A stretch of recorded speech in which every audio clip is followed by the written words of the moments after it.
Clinton City Council will please come to order. Will please come to order, and we'll begin with the Pledge of Allegiance.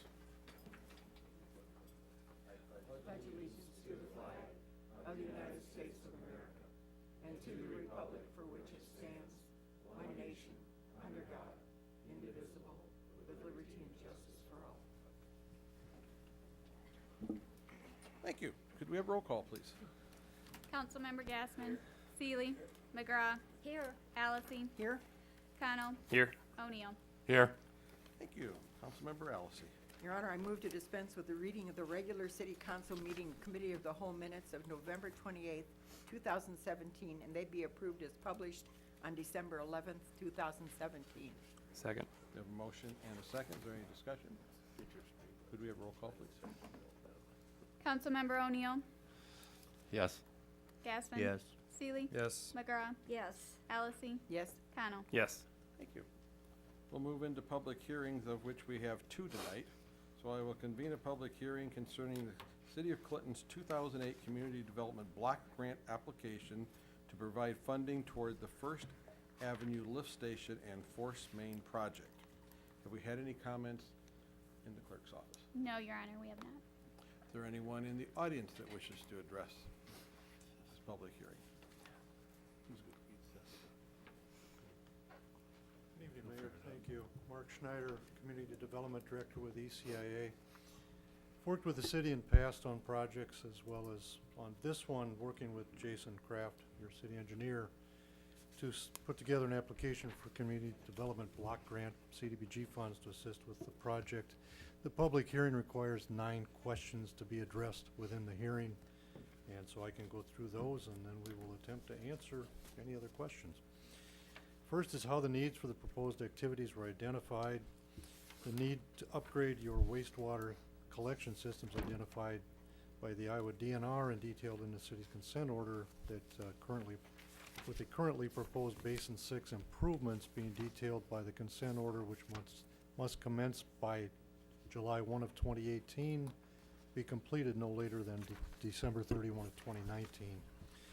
How the proposed activities will be funded and sources of funds. The city would propose to use $800,000 in CDBG funds, which is the cap on that application for those funds, and $3,223,000 from City of Clinton GO bond and or sewer revenues.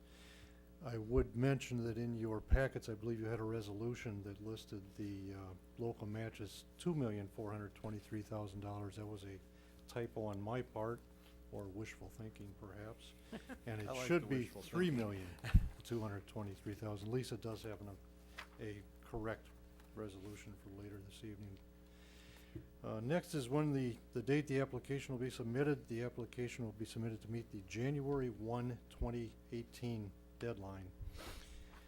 And that is January 1st. Requested amount of CDBG funds. The city's requesting $800,000. Again, that's the maximum available to the city. The estimated portion of CDBG funds requested that will benefit persons of low and moderate income. This application is based in an area that is defined as one of your census tracts, 2 of your census tracts with 3 block groups within it. And based on the census data, 62.47% of the persons residing within those tracts are of low and moderate income, which therefore qualifies you. It must be at least 51% low and moderate income, and those tracts combined with 62 plus. Where the proposed activities will be conducted, the proposed activities will be conducted in target area of the city generally bounded by 6th Avenue North on the north side, 8th Avenue South on the south, Bluff Boulevard on the west, and Riverview Drive on the east side. And that again conforms to those census tracts. Plans to minimize displacement of persons and businesses as a result of the funded activities, but by design of the application and the project, there is no displacement of households or businesses anticipated. Next would be plans to assist persons actually displaced, and while the city anticipates no displacement, the city does agree to fully comply with the Uniform Relocation Act and or Section 104D of the Housing and Community Development Act as amended, should there be an unforeseen displacement. And the nature of the proposed activities include modifications to the lift station on First Avenue, and also the construction of sanitary sewer force main that's capable of conveying the maximum combined flows within Basin 6 area of the city sewer system. The lift station is near Riverview Drive and First Street, and the force main would follow First Street from the lift station to 6th Avenue South, then west on 6th Avenue South for about 150 feet, another 365 feet on an alley between 7th and 8th Avenue South, and then 580 feet on 8th Avenue South. And then another 853 feet to tie into an existing gravity storm sanitary sewer. The project will include reconstruction of streets where required as a result of the excavations. And that covers the 9 questions that must be in the public hearing, and I believe Jason is here, or at least in the building. If there's any questions that you have on this or the CDBGF, one of us would be happy to try to answer them. Anyone have questions?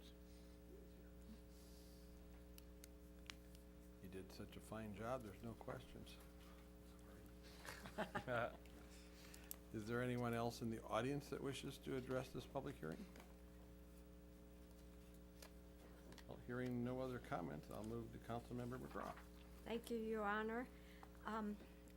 I move that the public hearing concerning the City of Clinton's 2018 Community Development Block Grant application to provide funding towards the First Avenue Lift Station and Force Main project be entered into the record.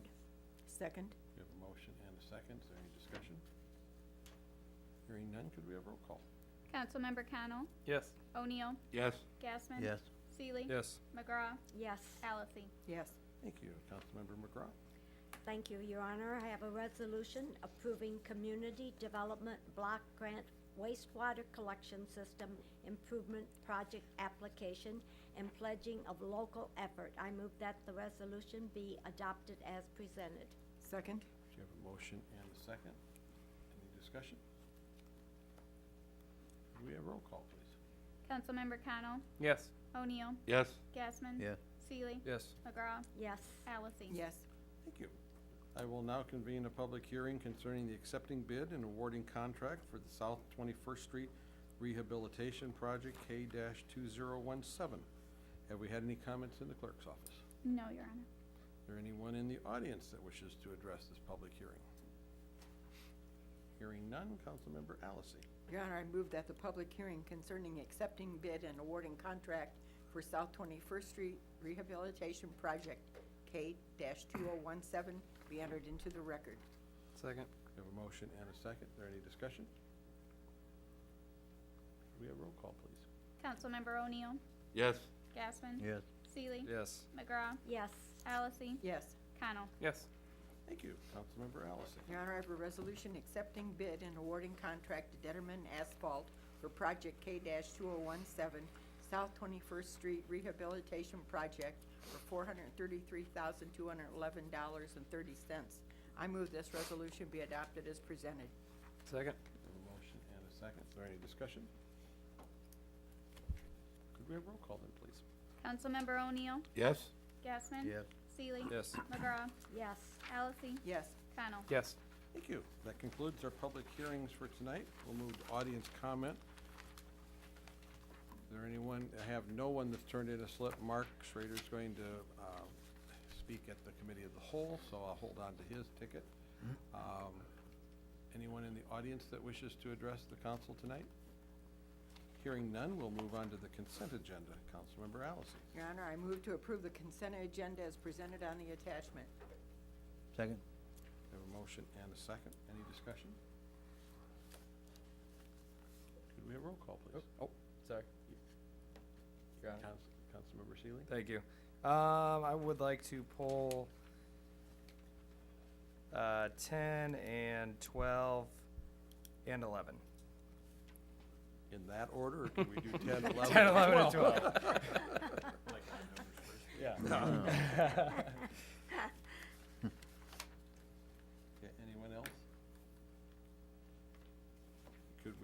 A roll call vote on the balance of the consent agenda, please. Councilmember McGraw, Yes. Allison, Yes. Connell. Yes. O'Neill, Yes. Gassman. Yes. Seeley. Yes. Thank you.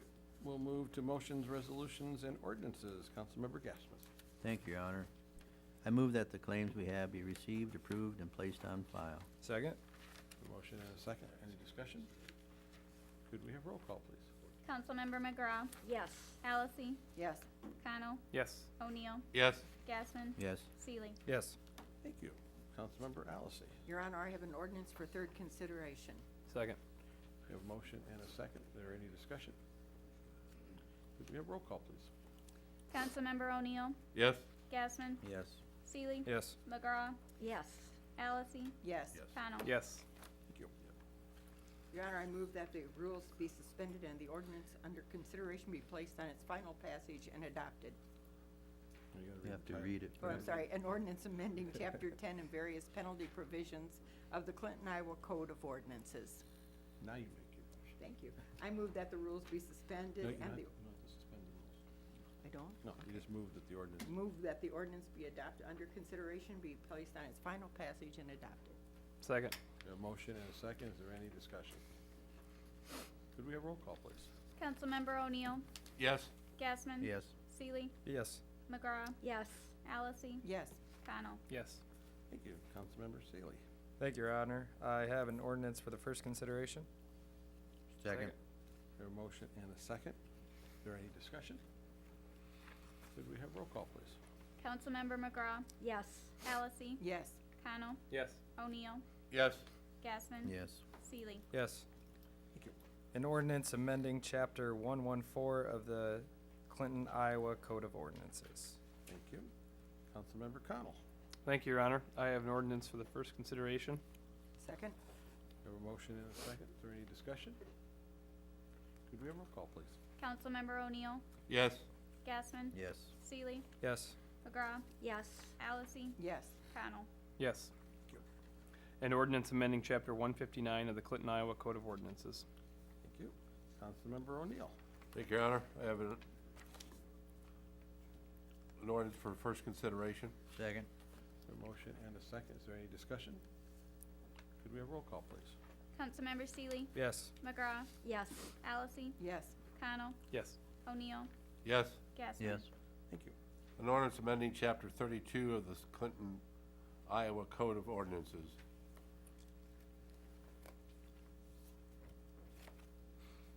That's it. Okay. This particular ordinance is the one that establishes the board of review. Without it, we can't appoint anybody, so. Okay, but 114 is on its first consideration, Okay. correct? Well, Can we finish it's up? gonna take me a while to fill those board seats. I can't do anything until this ordinance passes. Can we finish up next week? Okay. Well, that concludes our motions, resolutions, and ordinances, so we'll move to unfinished business. We have 3 items. Number 10, Councilmember Seeley. Thank you, Your Honor. I just had a couple quick questions, and I thought this is worthy of discussion, even though we've discussed it once, because this is a pretty neat program, you know? So, here's what just to clarify, this is a draft we're submitting to get the grant, correct? Yeah, This This is, information we're approving. this everything we're putting together in concert with ECIA, and he happens to be in the audience for Yep, another one. perfect, perfect. For a pilot program that would be the first of its kind for the gut rehabs. And this is all subject to approval. Yes. So Yes. this is something they'll have to review and go through In and much all that detail. stuff. So this being a draft, is this gonna come back with modifications, you think, or? No, No idea? I think it's pretty much ready to fire off. This is Okay. subject to you all questions, but this is what the group in the state of Iowa is looking for. Okay. And so ECI has spent a lot of due diligence on putting this together for that. I actually had circled stuff. I thought you were gonna ask me about the match.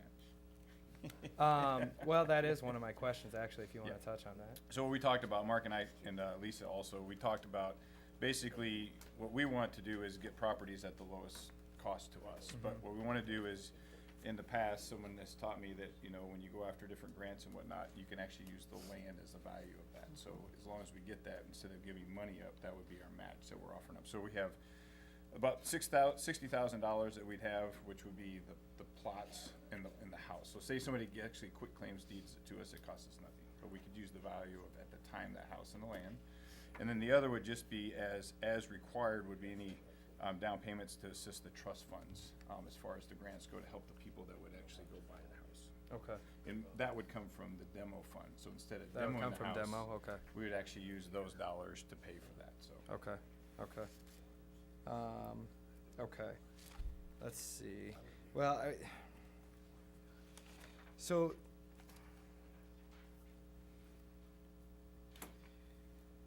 I guess one question I had is, so we talk about bringing properties up to local building standards. Why did we incorporate the Green Streets criteria? This is usually something that they look at when, as far as. Think it'll make the program more Yes, sir. viable? Okay. And it says the property has to be vacant. What about properties that are in worse shape than a vacant property? Well, we have to own it, the city, Okay. and so we're hoping that when we do own it, there's not anybody still there. But if there is, we have to work through that. But the reason it has to be vacant is because it has to be city-owned property that we can then go in there and do the gut rehab. Okay. Versus the old program would be somebody that owned the house. Lived and they in it. Yeah. Yep. So- Okay.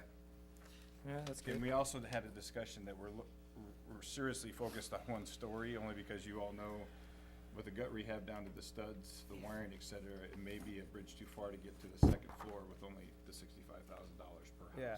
So how are we gonna determine a project's feasibility before we start it? Yep. And that's where the crew, from Mark and crew comes in, that he listed in the back here. They would actually go out, evaluate the home, see if this is worth for us, if we don't have it, to get it, to then bring it in the program, execute that gut rehab, and then they would also assist us, realtor, we'd line up a realtor to then sell it. And then when the money comes back, then we'd go to the next house. Okay. Yeah, no, and I Yep, yep. understood all that. That's good. And then the after rehabilitation value cannot exceed 95% of the area median purchase price as established by HUD. Is that for all of Clinton County or for a specific, like you just referenced, That would be all of Clinton Yeah. County. which is 114, 115?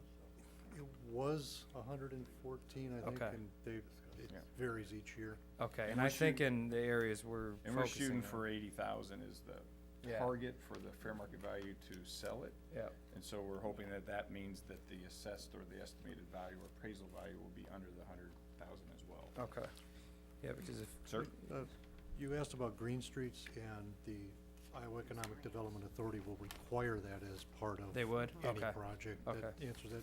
And I believe Matt commented that the down payment money was coming from the city, and that's indirectly the case. The Oh. down payment is proposed to be from the Housing Trust Fund for Yes. $10,000, and $6,000 would be from the CDBG grant. Okay, okay. And so the city's match would be literally, as Matt Yep. mentioned And- at the beginning, the house values or Yep. cost. That money was coupled with a forgivable loan, basically, 5-year requirement. The intent would be if a lower income, and it's gonna have to be sold to a lower income qualified household, and if they can only afford a mortgage up to X and the investment was something above that, then that difference is what the forgivable loan would be. Okay, If they could borrow enough to cover the entire thing, there would be no forgivable.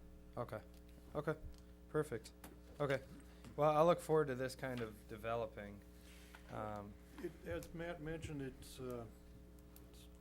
would be the first done in the state. The state has had some serious concerns about their housing fund rehabilitation program in the last couple of years, and just making the program work because of the restricted dollars they have available and all the requirements, particularly lead-based paint, and HUD recently made a revision to their interpretations of lead-based paint and how that's handled on properties, and so they're looking for things like this. And so we came up with this idea and said, why not? And Clinton's a perfectly logical place to try it. I agree. Awesome. I think we'll have a little more control over this versus the other programs that have been used. Yeah. Yeah. complete, actually. Yeah. Up until the point where we'll have to come back and decide on a real estate persons or persons to then help us market the properties and work that, and then also the banks. As far Yeah, as, not that we'll I be mean- involved, but to get, I think this type of program deserves a partnership with some local banks and probably some real estate professionals, stuff like that. I think people will probably enjoy coming together to work on this type of thing, so. I think there's a similar program in Sterling, Illinois. They do something like and as this. we war game, one of the things we looked at, the biggest challenge we think will be to identify the locations and have it become part of the city. That'll be the biggest challenge we have to start out, to find a house that is still in a condition that we could get it before it's. Viable condition, yeah. Because it can't be completely, nuisance to the part of needing demo. We need to have it to where it's still alive a bit, Yeah. so that we can go in there and the 65,000 will actually cover the cost of redoing that all to make it, Yeah. a very nice homestead, so. Okay. All right, I'll move, Interesting phraseology, alive a bit. I'll move to approve number 10. Second? Second. We have a motion and a second. Is there any other discussion? Could we have roll call then, please? Councilmember Connell, Yes. O'Neill, Yes. Gassman, Yes. Seeley, Yes. McGraw, Yes. Allison. Yes. Thank you. And then we'll move to item number 11, Councilmember Seeley. Thank you, Your Honor. So I was looking at this and the bids varied greatly and we only got 2. So I was wondering, what do we pay per hour right now? For nuisance cleanup? Speaking out of turn, but I think it's $45 an hour. Oh, Jeff's not here, is Yeah. he? 45, okay. But I will double check on that. I think I'm out of turn. I had a question on it. How do you know how many hours each property takes? I mean, 'cause you could actually bid 25 and spend Right. 2 hours on it. Yeah. and And this Lose $2. I guess my concern here is this specifically states that this is for, this is for any and all labor and equipment used to perform the job and it can't be doubled for additional people. Did the person with the lower bid understand this fully? 'Cause it's just, Yeah. Yeah, he's been around for a while. He's been, Yeah, he's yeah. been around for quite a while. He rehabbed houses, actually. so this is just that great, huh? Time will tell. Well, still, I mean, Yeah, that's I would like question. to know how you hold them accountable. I mean, because each person should be able to do it in the same amount of hours, Yeah. in my mind, unless he's got some super machine to do it with or whatever, but. Councilmember Connell? Thank you, Your Honor. I kind of concur with that same assessment. I guess if B&S goes to a property, are they gonna tell the contractor, we're figuring this for 3 hours of cleanup, basically, to kind of know what they're spending ahead of time? Or is there a backup list if contractor A is just swamped and can't get to it, for a week and a half?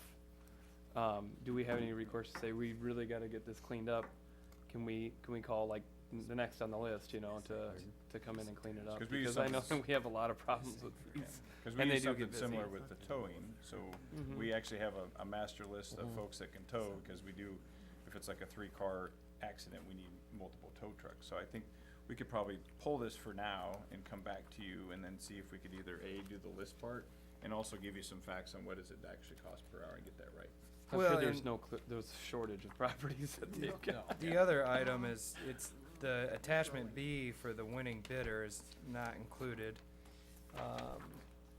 I don't know, when it's too good to be true, it's too good to be true. Would it be better, actually, I think, if we pulled it till Tuesday? Yeah. And Yeah. then maybe we could. Just some then we additional can have Jeff here information, to actually that would be explain. perfect. And I just feel, and if everything's right, then so be it. Okay, Okay. we'll do that. Yeah, we're speculating too much on it. Yeah. Okay, so we'll have 11 come back on the agenda for Tuesday, and we'll move then to item number 12, Councilmember Seeley. Thank you, Your Honor. I sometimes feel like I'm the only one that talks. You are. Yeah, you are. Do you need me to pull it? Oh, don't worry about You it. want me to pull it? Can we What? see when we pull up our gist, so we can pull it? Well, I think Jason can maybe answer my questions. This is our North 3rd Street. So how did we strike this agreement between taking right away and pouring this pad? Well, it was pretty simple. We found out that the existing sidewalk was on his property, Okay. which we couldn't have that, so we needed to acquire that portion of sidewalk there.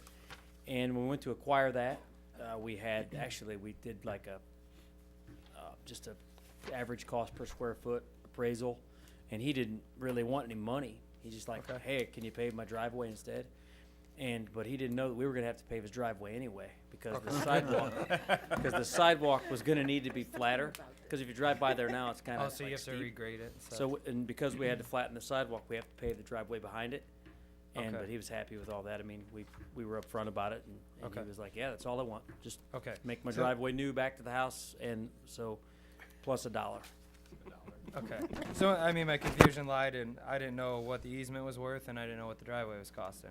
Because none Right. of that, and then, It had to be, the driveway was gonna be done regardless, and so we Yeah. were gonna get a temporary easement, but it just so happened we needed that right-of-way sliver so that the sidewalk was actually on city right-of-way, so we didn't have people walking through his property. okay. Yeah, does that make sense? Right now, it's an island of concrete. Right, it is, and it still will be, but it'll look a lot better when. Look when nice, huh? The new island of concrete will Real look nice, nice. okay.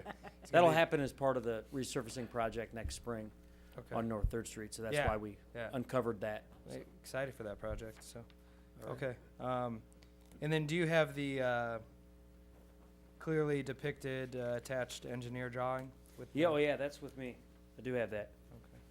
Did that not get, maybe that, well, I don't know. It's It's right in here. Does it look pretty good? You want it?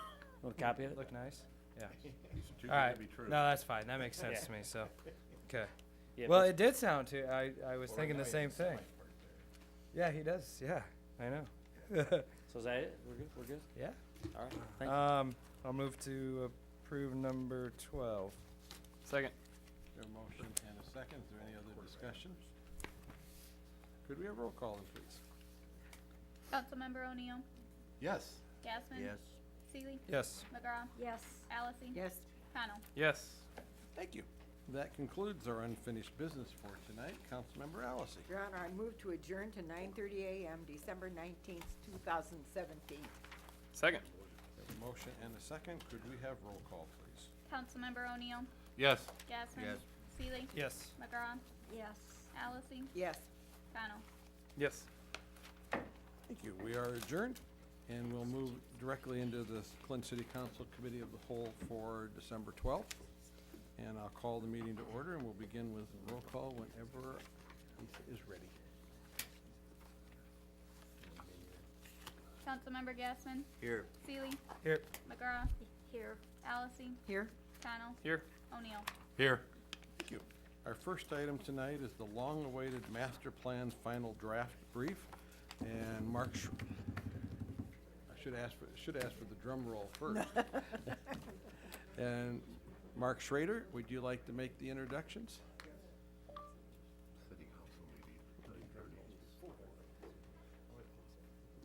Thank you, Mayor. Mark Schrader, 200 Whispering Pines, Clinton. I'm Chair of the Parks and Rec Advisory Board, and as Mark mentioned, we've been on about a year-and-a-half journey here to get to this point.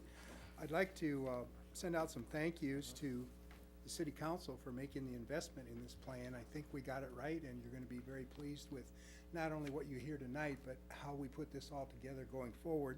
I want to thank Matt for helping us along the way and providing administrative support. Also want to thank Josh Eggers and Kathy Marks. They responded quickly and diligently to a lot of data dump that went into this, and they had to do it sometimes on a quick turnaround, so we thank them. We also have several members of the Parks and Rec Advisory Board here tonight. Ann Eisenman, Kelly Shemmers, and Chad Jensen. We have one more member, Ken Carlson, who was unable to be here tonight, but that group will be involved with you and the staff as we attempt to implement this plan over time. So one of the things that I asked myself is, why not Clinton? It's time now for us to kind of step up. One of the benchmarks in economic development has been one of the top 10 components of economic development has been a term called quality of place. And it's bigger than quality of life. as people look for communities, how are they going to decide or make a decision to live in our community and work in our community and hopefully enjoy the amenities that we have? So you're gonna see a broad base of community input tonight, and Dan Cedar was the lead consultant on the plan, and he's going to tell you not only about some of the recommendations in the plan, but some of the community input that went into the process. Couple highlights that struck me is one of the things that many communities up and down the river are discovering, especially to our south, is that we need to provide activities for people to do in the winter. Bettendorf just rolled out an ice skating rink that has tremendous response. Davenport is developing some sledding areas. So we want to think in terms of taking care of what we have for the busy months, but we also want to create some amenities for the winter so that we don't shut down.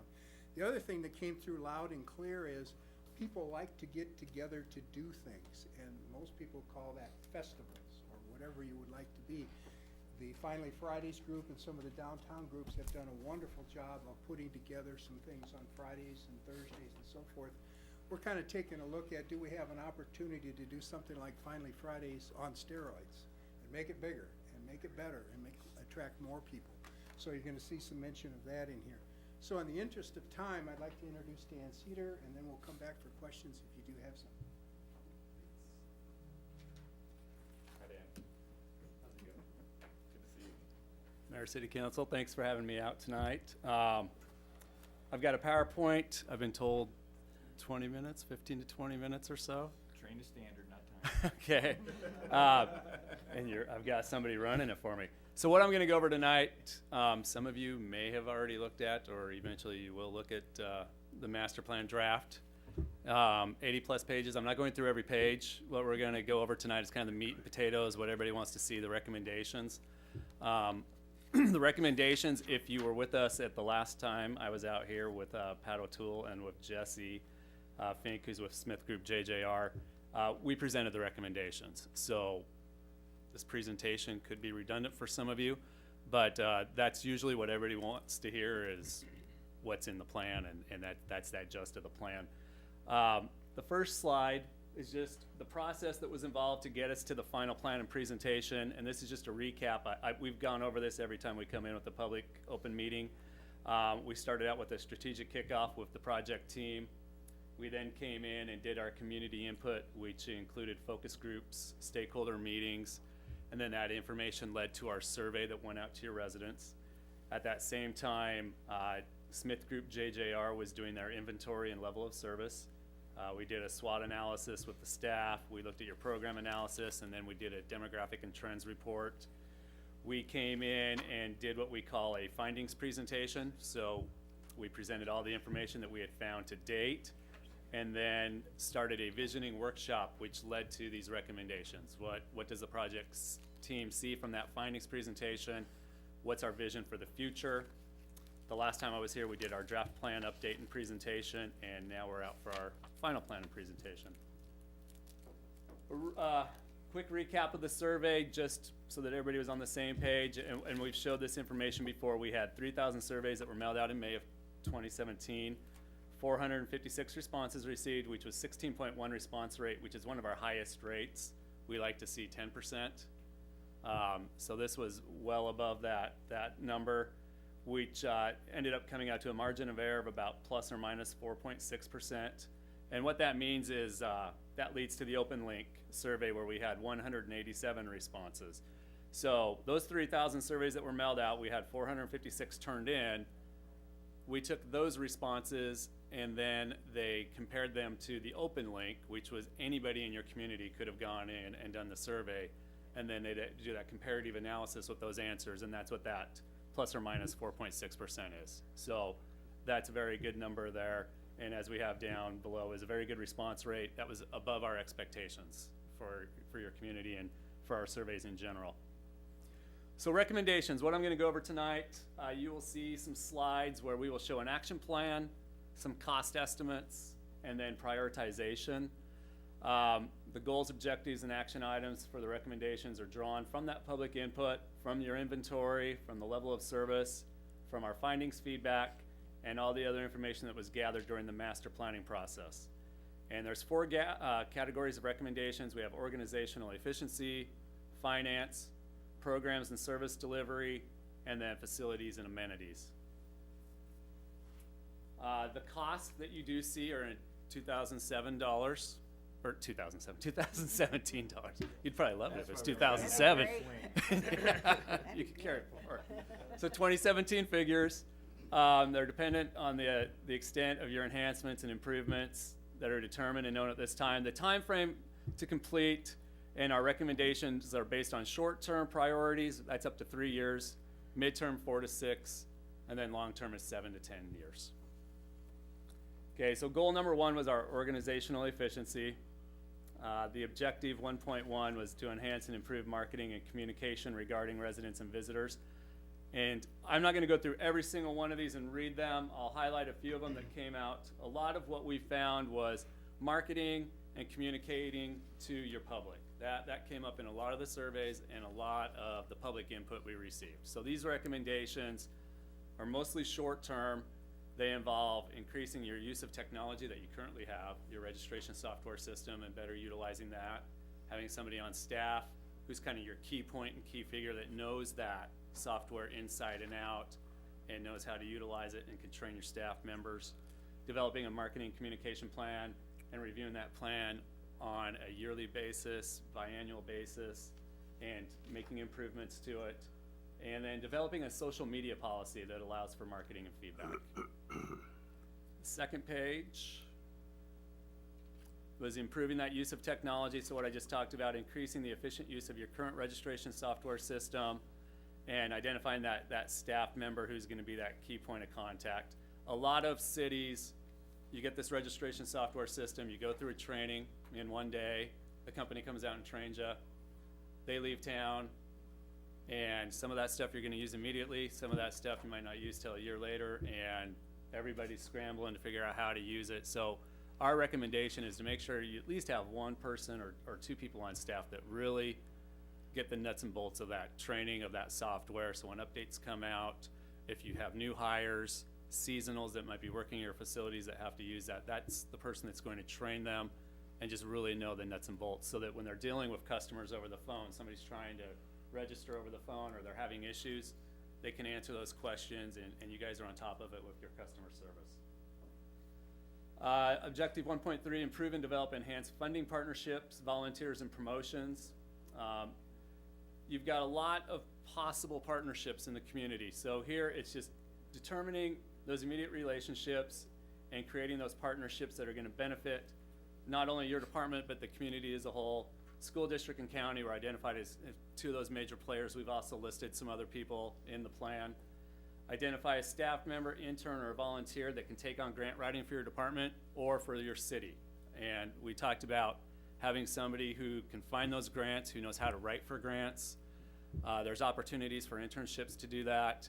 If you've got a city staff member who can do that, that's even better. Those things are time consuming, and a lot of times departments have a hard time finding the time and the resources to write those grants. There's a lot of grants out there, but as you guys all know, going through the process is very time consuming. So trying to get somebody on board who can do that for you. And then creating a park ambassador program. Those are kind of your pro parks people, what we call your champions in your community, that are going to help move this plan forward, but also help market and get people out to your parks and understand the value of the parks in your community. Develop a department brand, creating a consistent use of a city or department logo, reviewing all your park signage, and just making sure that everything's consistent throughout the community. Your trail signage is consistent, not only to your residents, but to your visitors in your community. You're in a unique area where you can draw a lot of outside interest, and just letting them know these are City of Clinton trail systems, these are City of Clinton parks, and just giving yourself an opportunity to brand yourselves. And if it's not the city, an opportunity to brand our Parks and Recreation Department. Finance, objective 2.1, explore additional funding options.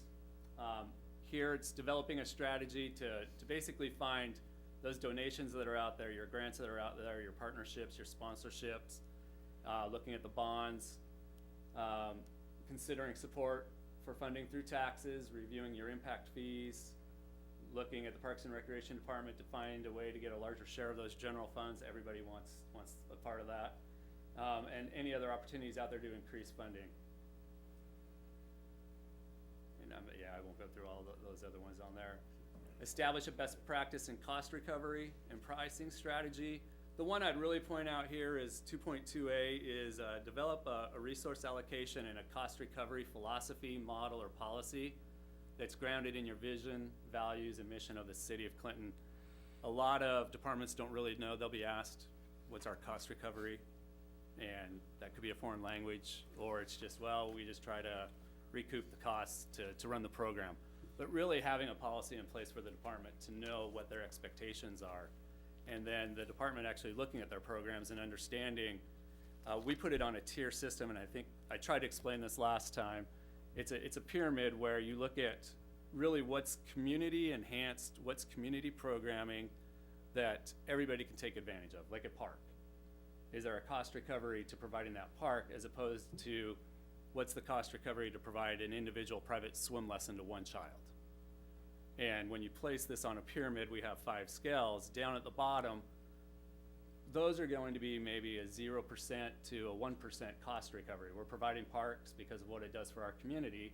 At the top with those private lessons, you could be looking at 150% cost recovery because a private swim lesson really only affects one person, and only one person's getting that benefit. So it's looking at the benefits and how they fall onto a scale. And we actually do a cost recovery program. I'm doing one right now in Redmond, Washington, a pyramid scale where the city goes through their Parks and Rec budget, and we take them through a lot of exercises, and then they determine the cost recovery for each program. And they categorize all those programs so that they know as we put these programs out, this is kind of what our cost recovery goals are. And is it something you can do in 1 year? No, it takes some time to do, but it lays that foundation and groundwork. So when Josh, our staff, comes to city council and we start talking about budgets and things like that, you understand kind of what that cost recovery philosophy is within the department. And you may already have something in mind, or you may already be doing something, but that's something that you really have to have as one of your goals out there. Program and service delivery. Explore additional opportunities to provide programming that meet the demands of the community. 3.1, explore opportunities to produce, attract, promote, and enhance special events and programs and increase a sense of community. Make better or more frequent use of the riverfront area. The first 2 on here, young families, we found through the survey and through the community feedback and through our open meetings, a lot of people want to see those special events. They want those one-time opportunities to go and do something as a family. A lot of focus is put on individual sports programs and things like that, but younger families are looking for an activity I can do on a Saturday for 3 or 4 hours. And Mark mentioned it. So, and that's what we did find through our survey is what can you do, even if it's in a community park. If you've got those champions or a neighborhood watch group or a neighborhood park group doing something in that community and putting on just a small event on a weekend. Or using that riverfront area and using some of your main attractions for those special events and increasing those special events. And then down the road, you could look at using those as economic impact, bringing in people from outside of the community, doing larger special events. All of that came up through all of our meetings and through the survey and all of our discussions. Down on the bottom, express senior programming and senior events. We're getting away from the senior word and just the aging adult population because 55-year-olds might not want to be considered seniors, that they're looking for some active activities and lifestyle, and that is a big one. That's a trend right now is active adults, active older adults, and what they want to do and having programming available for them. Programs and service delivery 3.1, explore additional opportunities to provide the programming that meets the demand of your community. As Mark had mentioned, some outdoor year-round recreation opportunities for your families. Explore and promote programs, activities that address active lifestyles, health and wellness. That's a big trend right now in Parks and Recreation, is also promoting health and wellness. You know, your trail systems and your parks and your community overall. Your millennials are looking for those types of activities, and if you're going to attract younger families here, having things that incorporate health and wellness into your Parks and Recreation. Identify the partnerships that can help you. That this isn't also just the Parks and Recreation Department's responsibilities, but there are other organizations and groups that you can partner with that can offer these programs, but the city and the Parks and Recreation Department can work as partners in helping promote those programs. And that's what we've also talked to the staff about, is this doesn't all fall on you. There are opportunities out there for the city to partner with groups and promote more of a citywide program, whether one agency takes on and puts their name to it. You guys are all working together to build that community feel, to build those programs, and to provide those opportunities. Facilities and amenities, maintain and improve your current facilities and amenities. That's the number one thing. If you were to ask me what was the number one item said throughout this entire process, it's basically take care of what you have and make those improvements to what we currently have. Let's do that first, and then start going down the road with the other big ticket items, if you want to say. So improving your maintenance system, your upkeep of your existing amenities and your facilities, your playgrounds, your shelters, your restrooms, your walking paths, your sidewalks. We'll get into ADA later on. That's one of the recommendations, is going through and making sure you guys are compliant on ADA and addressing those issues with your facilities. You could flip to the next one.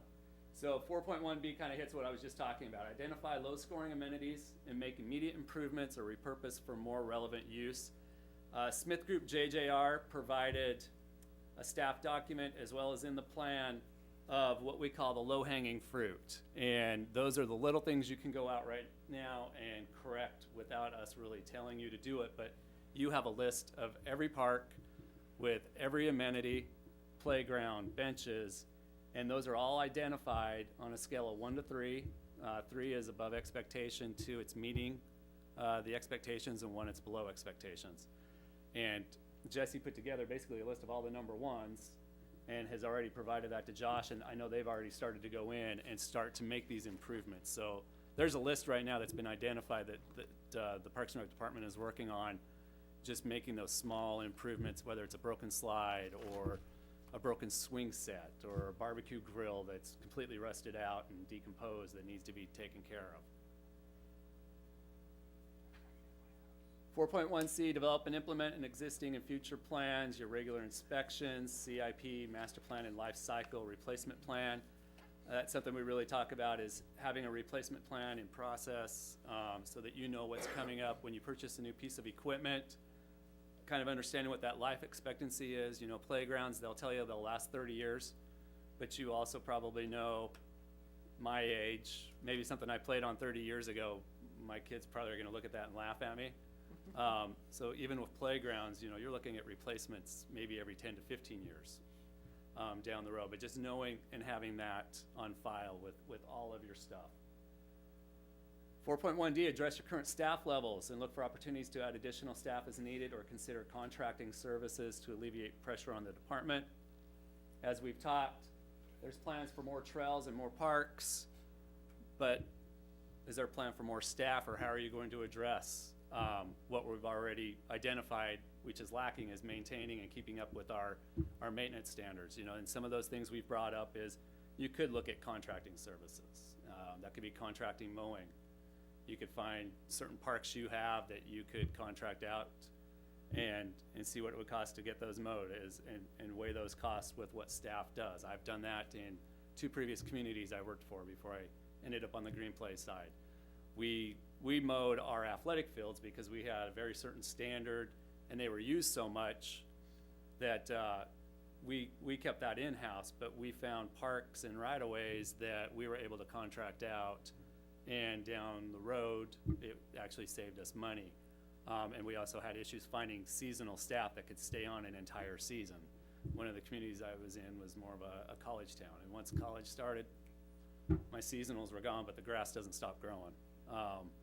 You know, so that was some of the things we looked at. We actually contracted out, and other communities have done this, some of your janitorial services for some of your facilities and things like that, or even rental facilities, looking at a group that might rent those facilities for you and maintain those facilities. They stay city facilities, and those are philosophical things and things you'll have to talk about on that side of the table, but those are ways to address the needs of staffing and your maintenance levels as your community grows, your parks and recreation and trail systems grow as you go through this plan.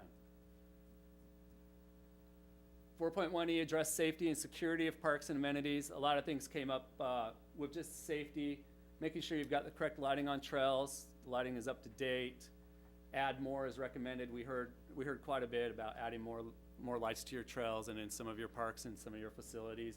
Work with neighborhood watch groups that help just keep an eye on your parks and communicate with your staff. Address ADA compliance, 4.1F, and develop a transition plan. And by having that transition plan in place, that shows that you are working towards correcting all those issues out there with the ADA. 4.1G was create park themes in current and new parks. Add public art, that was brought up. Putting public art out in parks or in trails or in certain big group gathering areas. Creating destination themes or natural playgrounds. 4.2 deals with the Erickson Center. I don't know if I have to go through every one of those. We do know that the Erickson Center does need to have some things done. Kind of that next step that I talked to Josh about is if you are looking to make those improvements and looking at what you could do with the Erickson Center, you're kind of looking at the next step as a feasibility study. We don't do the feasibility studies. That's the one thing with hiring us. We're not here to sell additional services to you after we're done with the master plan. But groups like Smith Group, JJR, and architects definitely can do those. And I've talked to Josh about shooting him an RFP I had before with an old city auditorium that we were looking to revitalize and remodel that was completely outdated. So I will share some information with him on that. 4.2B, explore opportunities to build or enhance pre-existing location to create indoor space. That was brought up, a multi-sport opportunities, year-round training. You can go to the next one.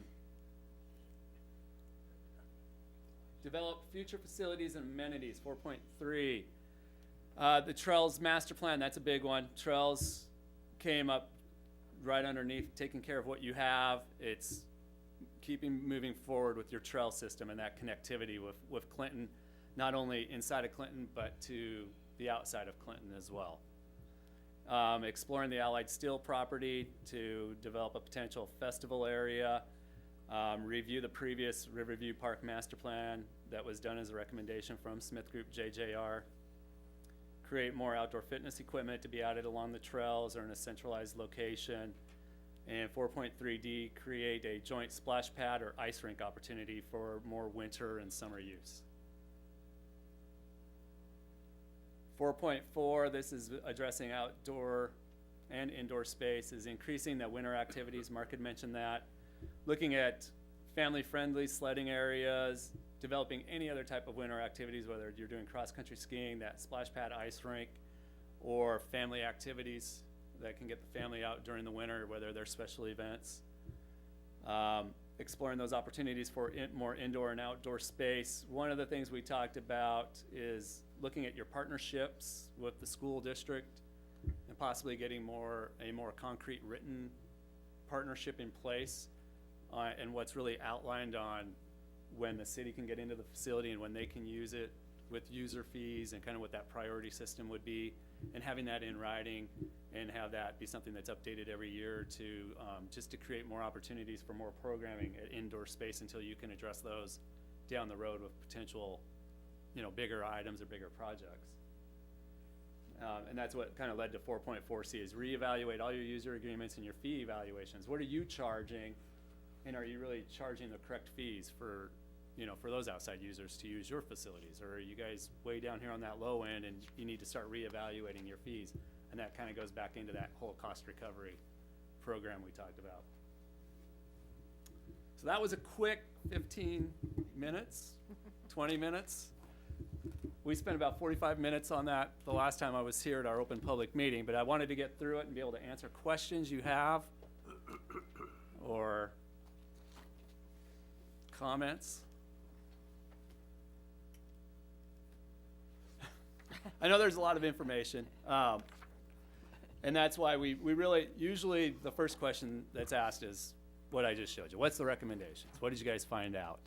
And so that's why we go over that during this discussion. The survey, all of those things we did are all going to be provided as staff documents. So if you have any questions on the survey, Josh actually already has that entire report. There's also pages of comments that were included with that survey, and those will be provided as staff documents. They're actually listed to be a part of this master plan, but we're not putting that in there. That'll make it a 200+ page document, and we typically provide that as a staff document. And it's something you can put online so everybody can see those results. Everything we do is public information, and that's why we do these open public meetings every time we come in. The 1, 2s, and 3s, will we see a list of those and see if any of those made it into the CIP? Yeah, and I think a lot made it in for this round, as many as we possibly could squeeze in. And then we also have a large piece that Josh and his team is still working for FY20, that we put a number to it, but now he has to go back in there and go, okay, what are these all going towards?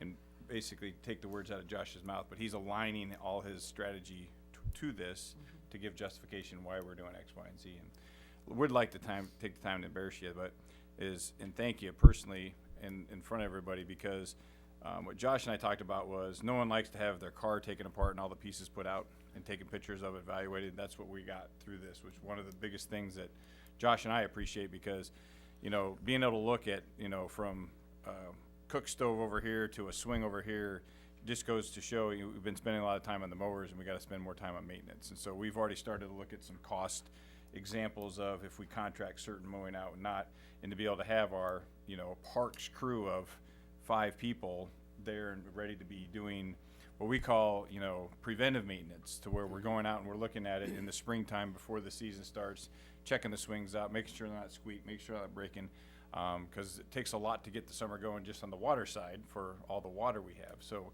we appreciate that. That's a lot of stuff, and no one wants to know, inside their cupboards, but I think that was a good piece and part for us that we're going to be able to move forward on. So direct linkage to all these pieces that Josh is working with his staff, to include Kathy back there and Chris Evans. So we're looking forward to even more of that on there. So. And like I said, a Parks and Recreation master plan, that's kind of a, it's a roadmap, and there might be detours along the way.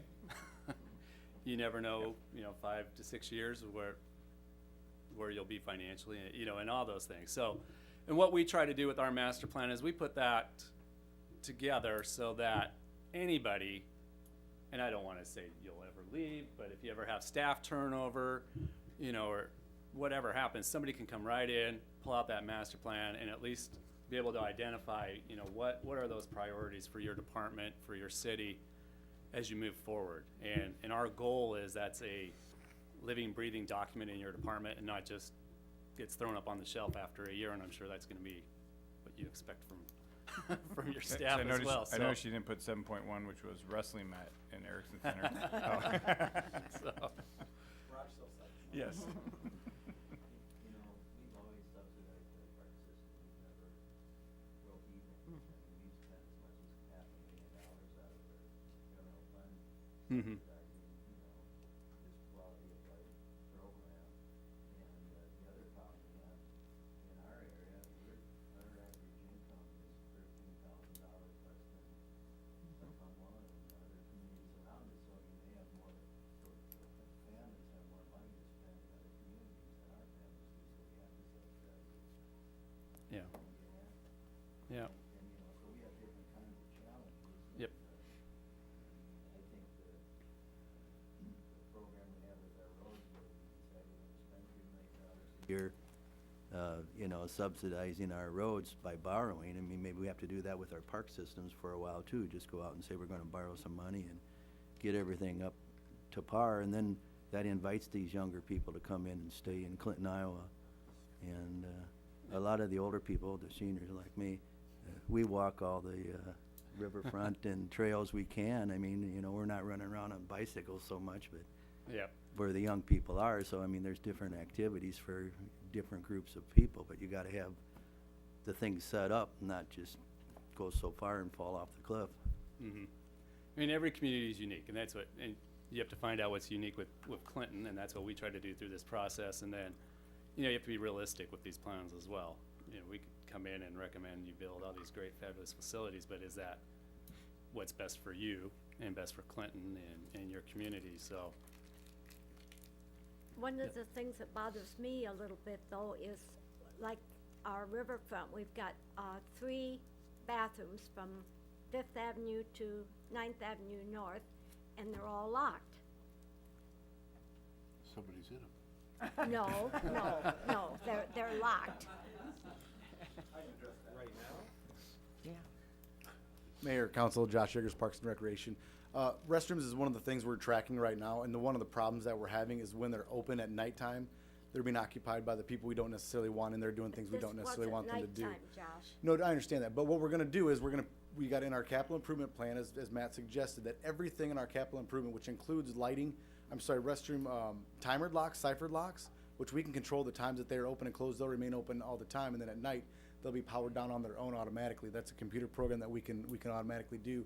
And then increasing our security cameras by putting 12 cameras on the riverfront in addition to. So restrooms on riverfront is something we are tracking. Thank you. It's been a problem for as long as I can remember, but we do have a plan to at least put more eyes in the sky and have the ability to lock it and have more control over when those bathrooms are open and closed. Because what people were doing, they would go into the bathroom, they'd have the ability to lock it themselves. If they were homeless, they would turn the showers on, they would just leave the water running and take a nap. So they wouldn't be disturbed because the water's running. So we've got plans to curtail that too. We want to Well, I put. know it was a problem, but Yeah. just there again, Yep. it's also. I didn't mean to fall asleep. Sorry. Yeah, I know. And just to go back to what Dan said, I was actually getting encouraged as I was reading. I think you've got the right team at the table. I think you got the right counsel for it. You got the right plan to do it. But I was excited as we were looking through it. Almost everything we were touching upon, we've already got plans already in place to start knocking off some of those 1s, those 2s, and to get them up to the level that they need to be. So the budget that we just put in my first draft of, we looked through everything like, gosh, is this enough to maintain our facilities?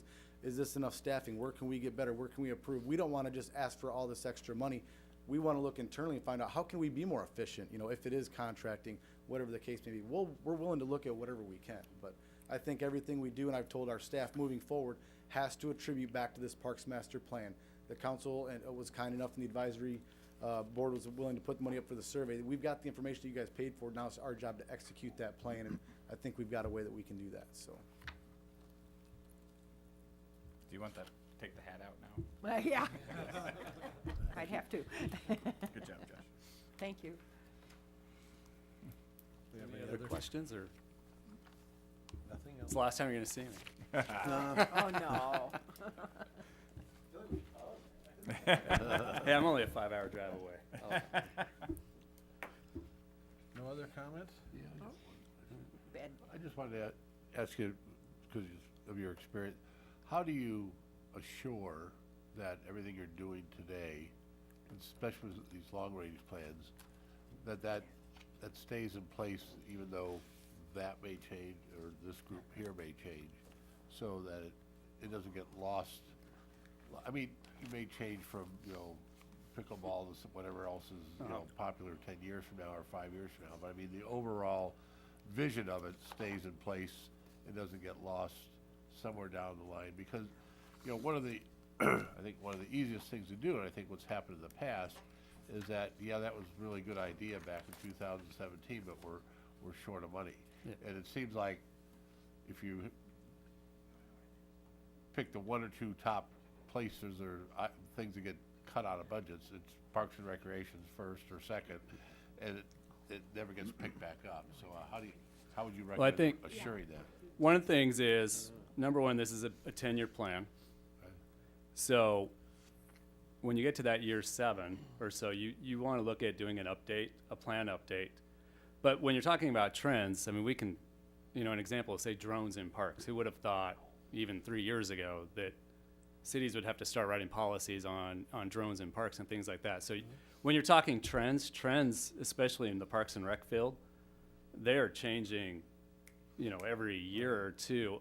So a lot of that is the education these guys receive and allowing them to go to those conferences and be a part of networking groups with other communities so they can see those trends that are coming up and identifying those trends that are unique for the Midwest area and incorporating those into this master plan. And this master plan, it should be a plan that he's looking at on a regular basis and identifying those goals for the next year as you're doing your budgeting, and knowing what those ticket items are. You know, for instance, when I took over as a Parks and Rec director, the first thing I did was I took out the master plan just to see what was recommended, what had we done, what hadn't we done, you know, what's coming up, and trying to keep those goals in line.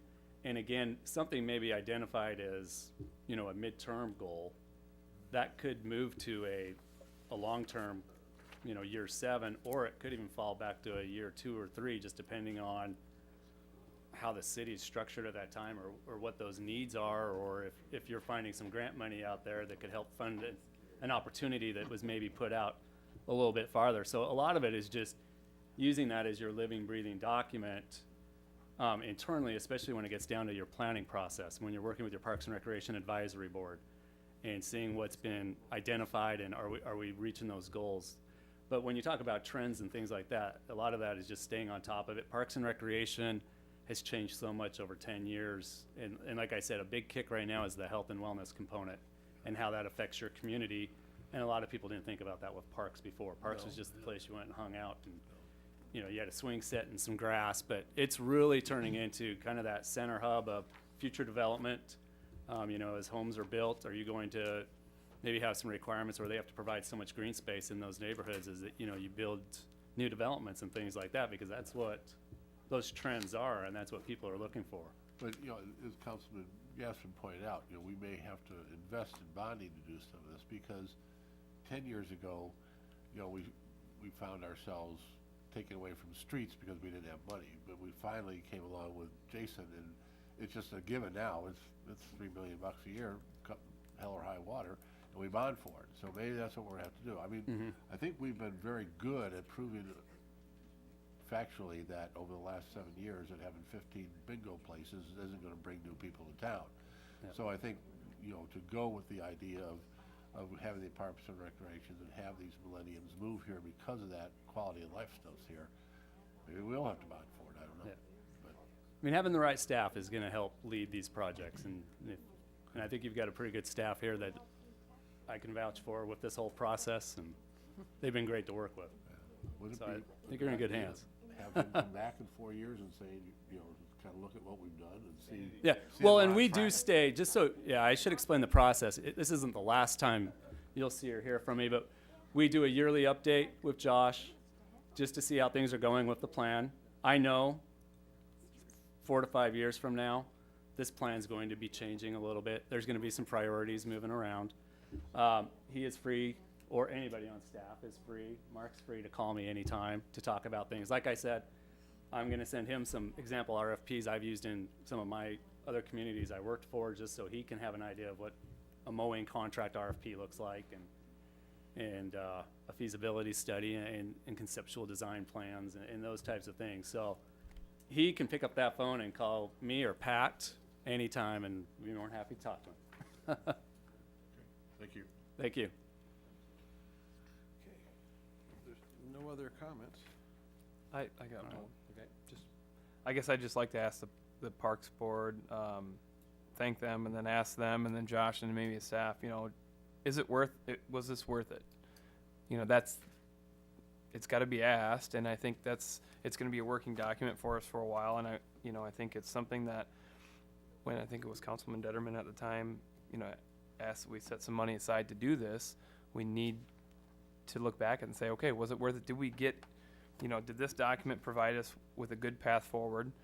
And what are the wins that we can get out of this in the first year, year 2, year 3, and by year, 3 to 4, is it going to change? Yes, but I think we need to maybe that's the task that you guys go back and say, okay, this is what we have to do in the first 1 to 2 years to really make this thing, kick off, and actually all the hard work that went into it, the public sees that.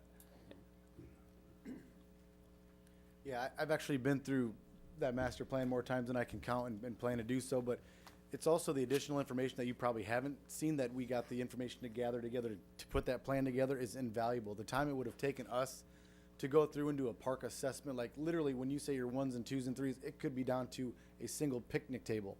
For us to get that detailed would have taken I can't even put a number to it, but the information is great, it's valuable, That's why I thought when I was looking through some of these as we were flipping these screens, like, gosh, like we've got a really good start already. So, and to answer your question, you know, like I said, you've got the right people at the table now with our board and our staff. And I know I'm not planning on going anywhere. I'm a Clintonian. So that's another way that we keep this plan going is by the staff that we have involved with it. And I plan on being a part of it. I know Kathy's committed and so is our advisory board. So as long as you guys will have us, we're here to kick butt and take names. So I think during her interview, Kathy addressed something about bathrooms in Indianapolis and getting them open in the morning and getting them shut up at night. So restrooms are a she's probably challenge. been Yes, through that. I couldn't agree more. But yes, this survey or this master plan is very, very valuable. Very good information. So.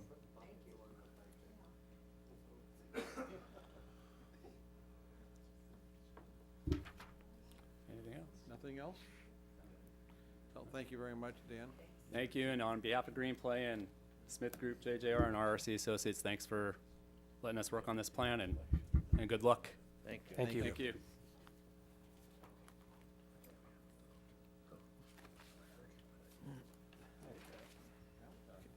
Okay, we'll move on to our next item, which is a referral from the City Planning Commission.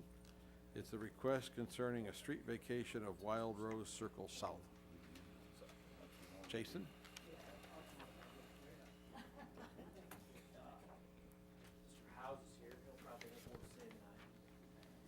Good evening, Mayor and Council. Jason Kraft, City Engineer.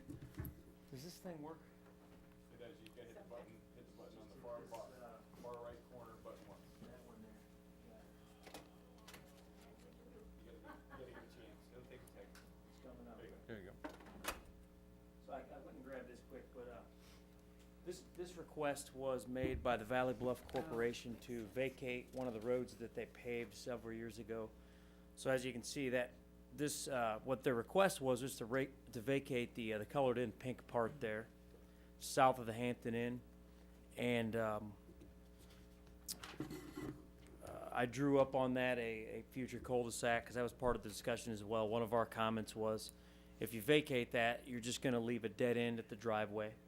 And it looks like there are some sewers, some storm sewers, some sanitary sewers, water mains running under that roadway. That was another concern. And Steve House's comment was just, yeah, the buyer, the potential buyer of that property wants to know that it can be vacated, and then we'll come to the city next with the plat or replat of the subdivision that includes the cul-de-sac, the sewer mains, the water mains, and utility easements necessary. So we recommended approval to the Plan Commission to vacate that roadway, and the Plan Commission approved it as well. So I'm sure Steve's got some other interesting things to say. There's an aerial photograph.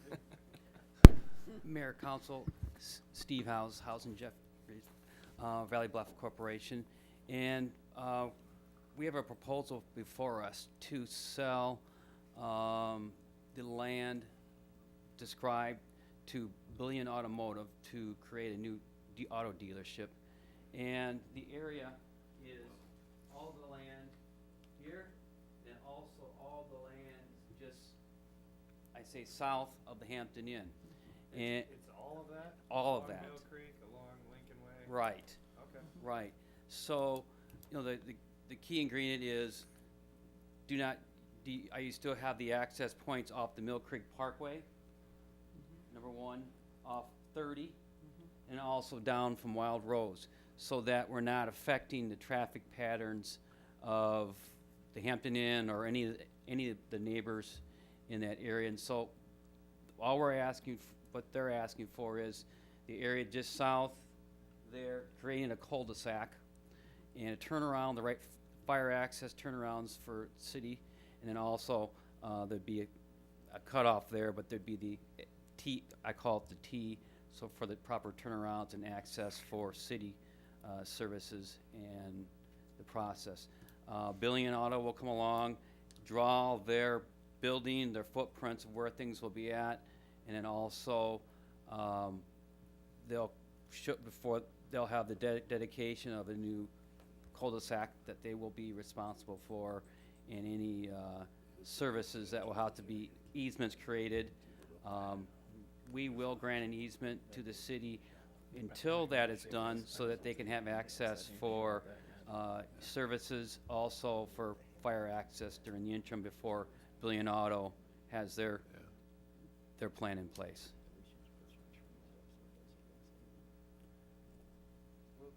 Did they, oh, sorry. Councilmember Connell? Thank you, Your Honor. We mentioned the same entry and exit points, so they won't add any new ones then?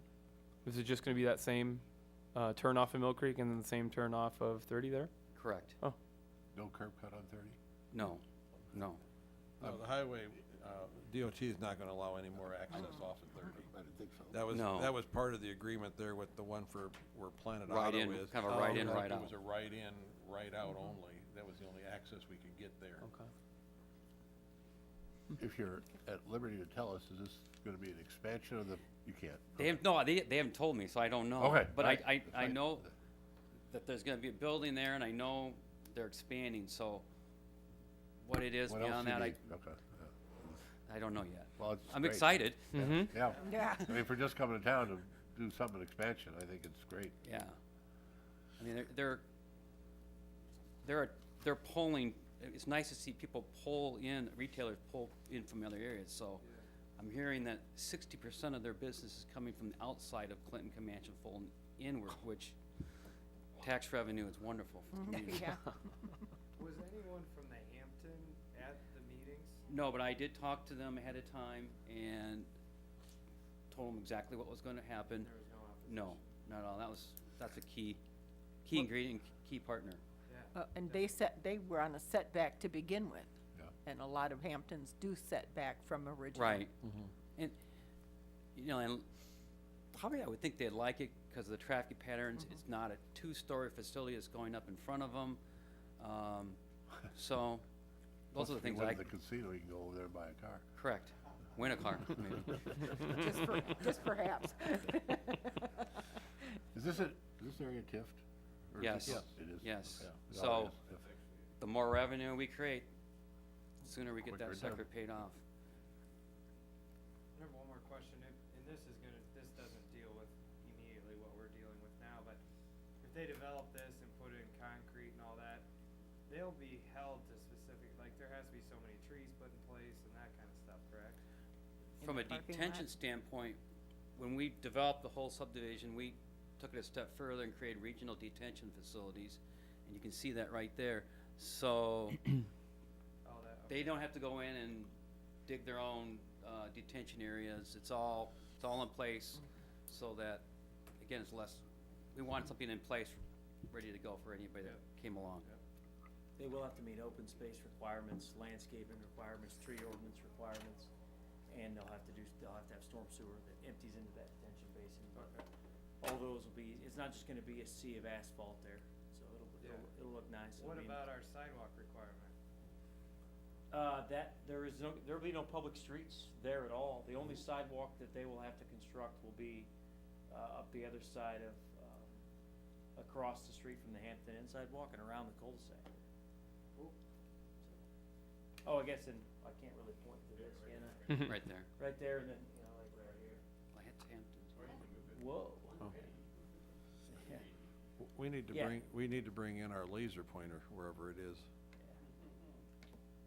Yeah. Oh, there you go. Sidewalk here would have to go, Good deal. and then this sidewalk here, depending on once the cul-de-sac goes away, how they form it, we'll have to connect it to. Not Brings up a good point. The casino's gonna be the only one in that subdivision soon with no sidewalks, so that's gonna be an issue that we can force them to put sidewalks in if we just. Cause set all them along Valley West where the development's going on, they got sidewalks. The Land north is- side, yeah. On the north side. Everything in. Everything on the north side of Valley West will have sidewalks when that development That's comes. an old picture. So it's good to, I'll be curious to see their plan. It's obviously a good corner for. Yeah. Although the other corner is busy too. Hopefully they keep both. Yeah.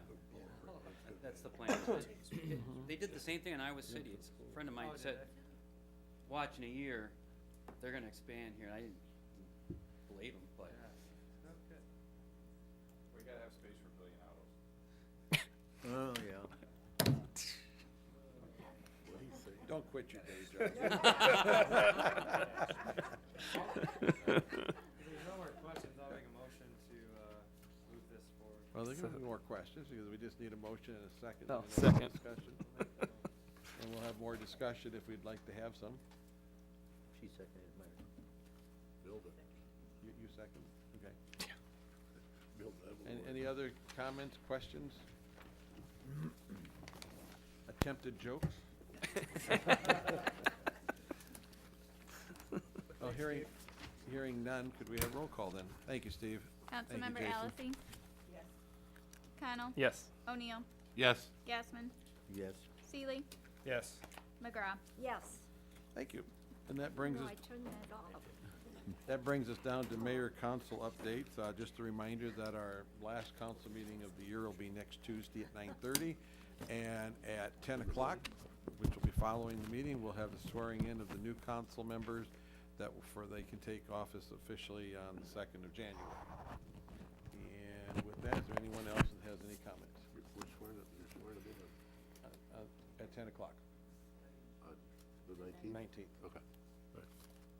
Any other comments from anyone?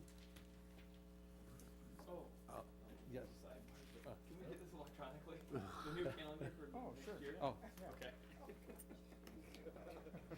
if you would like one, we will make sure you get one.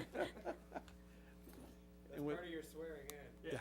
Yeah. There will be a quiz on which days the meetings are on. Yeah. Okay. And with that, I'll entertain a motion to adjourn. So move. We are adjourned. I thank you very much. See you in